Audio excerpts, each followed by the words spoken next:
এত বড় বড় AK-47 নিয়ে ঢুকছে আর কেন্দ্র সরকার ঘুমাচ্ছে, দেখতে পায় না। পেগাসাস করে আমাদের ফোনে আড়ি পাততে পারে নির্বাচনের সময়, বাংলা দখল করবে, বিরোধী রাজ্যগুলো দখল করবে বলে, কিন্তু এদের কাছে এই খবর থাকে না। 2019-এও তো একই জিনিস হলো, 40 জন আধা সামরিক বাহিনীর জওয়ান মারা গেছিল এদের গাফিলতির কারণে। আমি বলছি তৎকালীন জম্মু অ্যান্ড কাশ্মীরের রাজ্যপাল লেফটেন্যান্ট গভর্নর সত্যপাল মল্লিক বলেছে। এখন যে লেফটেন্যান্ট গভর্নর মনোজ সিনহা সে বলছে ইন্টেলিজেন্স ফেলিওর। তাহলে ইন্টেলিজেন্স চিফকে আপনি আবার এক্সটেনশন দিলেন কেন? কি কম্পালশন রয়েছে?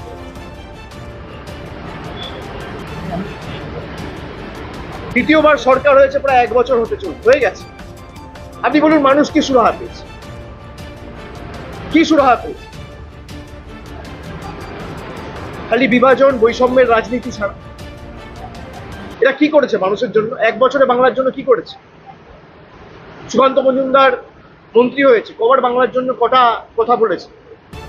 তাকে যদি কেউ রাস্তায় ঘিরে গালাগালি দেয়, প্রতিবাদ করে, সে চিঠি লিখে স্পিকারকে জানায়, স্বরাষ্ট্রমন্ত্রীকে জানায়, প্রধানমন্ত্রীকে জানায়। বাংলার মানুষের টাকা বন্ধ প্রায় 5 বছর ধরে কবার জানিয়েছে, কটা চিঠি লিখেছে? বলছে বাংলায় রোহিঙ্গারা থাকে। কত রোহিঙ্গা আছে দেশে, বিশ্বে? এদের কাছে কোনো তথ্য রয়েছে? অশিক্ষিত, জানে না। আর যারা বাংলার মানুষের উপর অত্যাচার করছে তারা 2021-এ আর 2024-এ যা শিক্ষা পেয়েছিল, 2026-এর শিক্ষা আরো কঠিন হবে, তৈরি থাকবে।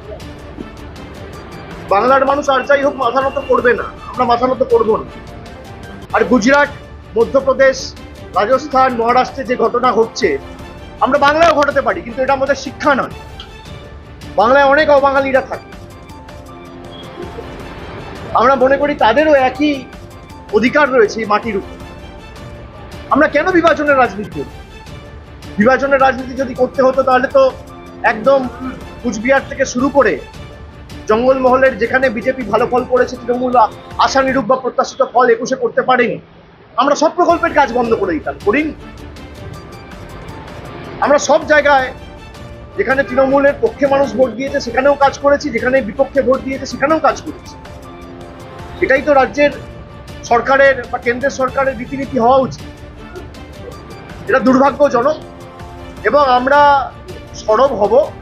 এবং আগামী দিনে বিজেপি যদি ভাবে যে বাংলার মানুষকে পেটে মেরে অপমানিত করে বাংলার মানুষকে শিক্ষা দেবো, আরো কঠোর শিক্ষার জন্য আপনারা নিজেরা তৈরি থাকুন। बार बार बीजेपी कह रही है कि ये जो एनआरसी को लेकर जहाँ किसी को इलीगल भावे को नहीं दिया जा रहा, जो है बाहर से आए हुए हैं वो लोग बैठ रहे हैं और बंगाल को दखल कर रहे हैं बाहर के आदमी, क्योंकि बांग्लादेशी है। मैं आपका बात मानता हूँ। तो अगर बाहर से कोई आदमी आया है, वो आपका घर से तो कूद के मेरा घर नहीं आया होगा, वो बांग्लादेश का बॉर्डर होते हुए इंडिया में आया हो। तो बॉर्डर का जिम्मेदार कौन है? बीएसएफ है। किसके अधीन है? गृह मंत्रालय के अधीन है। तो पहले अमित शाह रिजाइन करे, बीएसएफ के चीफ रिजाइन करे, आईबी के चीफ रिजाइन करे, फिर ये सवाल उठाए।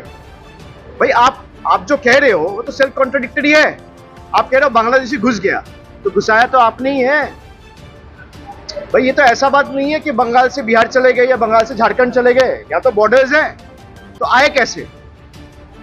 और मान लो बंगाल छोड़ दो आप, पहलगाम में जो घटना हुआ वहां पे पुलिस सेंटर के अंडर है, आपका बीएसएफ सेंटर के अंडर है, ठीक है। जम्मू एंड कश्मीर का स्टेटहुड अभी तक लौटा नहीं है, तो पुलिस भी केंद्र के पास है और बीएसएफ भी केंद्र के पास है। तो क्या कर लिया? 4 जो आतंकवादी पाकिस्तान होते हुए पहलगाम में आया, पहलगाम कोई पाकिस्तान से सटा हुआ 5 किलोमीटर के अंदर नहीं है, तो बॉर्डर से 100 किलोमीटर दूर है। कैसे आया और कैसे वापस गए? बड़े बड़े बंदूकों के साथ। तो पहले गृह मंत्री इस्तीफा दे, बीएसएफ के जो डीजी है वो इस्तीफा दे, इंटेलिजेंस ब्यूरो के जो चीफ है वो इस्तीफा दे, फिर ये सवाल उठाए। उनको शर्म आनी चाहिए कि बंगाल की बात नहीं है, हर जगह हो रहा है। जम्मू एंड कश्मीर कहाँ है और बंगाल कहाँ है? देखो, पाकिस्तान से आतंकवादी घुस रहे और मार के वापस जा रहे हैं। मुझे हमें पता नहीं है कि वो कहाँ है, वो किस जगह पे, किस कोने में, किस कहाँ पे, जमीन में या आसमान में छुपे हुए हैं या हवा में मिल गए हैं, किसी को पता नहीं। और 3 महीने से ज्यादा हो गया है। तो ये किसका व्यर्थता है, किसका फेलियर है? सेंट्रल गवर्नमेंट का है। तो पहले आप इस्तीफा दो, फिर ये सवाल की उंगली उठाओ।